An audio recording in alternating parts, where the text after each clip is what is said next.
Anwar Ibrahim, tuan-tuan. Dan untuk Parlimen Sekijang, kita harap Dr. Zaliha Mustafa, calon kita, beliau mesti mewakili orang Felda, bawa ke Parlimen, sama-sama berjuang supaya generasi baru Felda bersama kita dan masa hadapan mereka lebih baik daripada masa yang lalu. Boleh, tuan-tuan? Boleh tak boleh bergantung kepada undi, tuan-tuan. Jadi saya dah sebut 2 poin tadi. Pindah Akta GSA 1960. Yang kedua, kita mesti posisikan generasi baru Felda supaya kali ini yang jadi pengerusi Felda bukan orang luar, yang jadi pengarah besar Felda bukan orang luar, yang jadi pengerusi FGB bukan orang luar. So kita beri kepercayaan, kita nak buat satu reformasi besar untuk Felda. Posisikan anak Felda, cerdik pandai anak Felda, supaya bila kita ada roh daripada kehidupan di 317 Felda, ada 112,638 peloka, sebahagian besar dah meninggal dunia, ganti kepada anak-anak Felda. Maka bila kita reform, tuan-tuan, insya-Allah selepas 19 hari bulan kita akan minta dan kita akan rayu dan kita harap Datuk Seri Anwar Ibrahim, pilihlah anak Felda jadi pengerusi Felda, jadi pengarah besar Felda, jadi pengerusi FGB, anak syarikat tentang pengurus dan pegawai. Kita tak buang, kita kekalkan mereka. Yang penting, figure utama mestilah anak-anak Felda. Boleh buat ke tak boleh buat ni, tuan-tuan? Boleh, tuan-tuan. Kalau ada political will, kalau ada keagamaan politik yang tinggi, tuan-tuan. Jadi saya dah sebut dalam ucapan saya pada petang ini poin utama, dan saya pun tak boleh buat lebih daripada itu.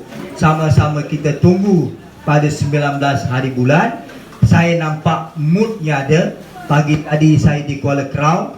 Kuala Krau tu, tuan-tuan, mudah. Kita ada jengka di situ. Dan insya-Allah, tuan-tuan, setakat yang saya pergi jelajah ke Felda-Felda, nampak moodnya ada bila saya lontarkan kepada mereka. Sebab apa yang saya lontarkan perkara yang sangat penting bagi generasi baru Felda. Mudah-mudahan usaha kita diberkati oleh Allah. Jadi apa yang saudara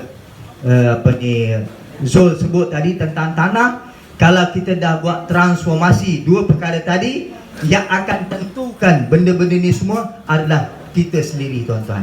Tuan-tuan nak buat, orang kata nak pastikan lot tanah di mana. Bila kita dah pegang kuasa ini, tuan-tuan, insya-Allah kita boleh posisikan di mana-mana tempat di rancangan Felda. Tapi kalau transformasi ini tak dilakukan, kita bercakaplah sampai hari kiamat pun, maka keadaannya begitulah status quo-nya, tuan-tuan. Jadi perubahan ni sangat penting. Dan saya sendiri sekarang ini bersama dengan Kerajaan Negeri Sembilan, kita dah mulakan projek lot tanah generasi kedua Felda. Dah buat pecah tanah pun di Palung baru-baru ini, tuan-tuan. Sebab kerajaan negeri adalah kerajaan Pakatan Harapan. Kita boleh lakukan, tuan-tuan. Jadi kalau federal kita kuasai, maka insya-Allah proses ini akan berjalan dengan baik, tuan-tuan. Jadi ini harapan kita sampai masa tentukan undi kita, tuan-tuan. Jadi kalau kita sendiri undi Barisan Nasional, kita undi parti lain, maka yang rugi adalah darah diri kita sendiri. Lepas 19 hari bulan, kalau BN perintah lagi, kalau tuan-tuan telefon dengan saya pun mudah saya nak jawab. Hari itu undi apa? Kalau tuan-tuan kata undi Dacing, maka itulah pilihan yang ada pada tuan-tuan.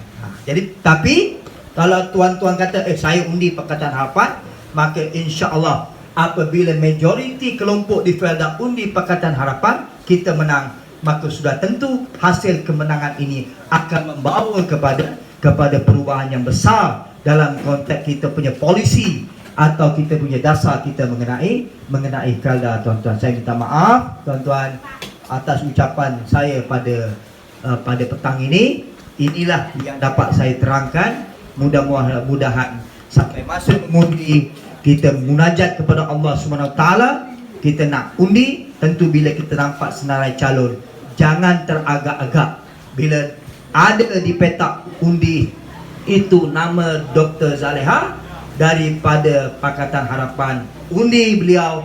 Begitu juga malam tadi saya sebut di Jempol, calon kita pun wanita, Puan Nurwani Ahmad, calon Parlimen Jempol. Pagi tadi calon kita saudara Johari di Parlimen Kuala Kerau. Besok saya akan pergi pula di Sembrong, calon kita Hadsani Abbas. Lusa saya pergi ke Perak tuan-tuan pun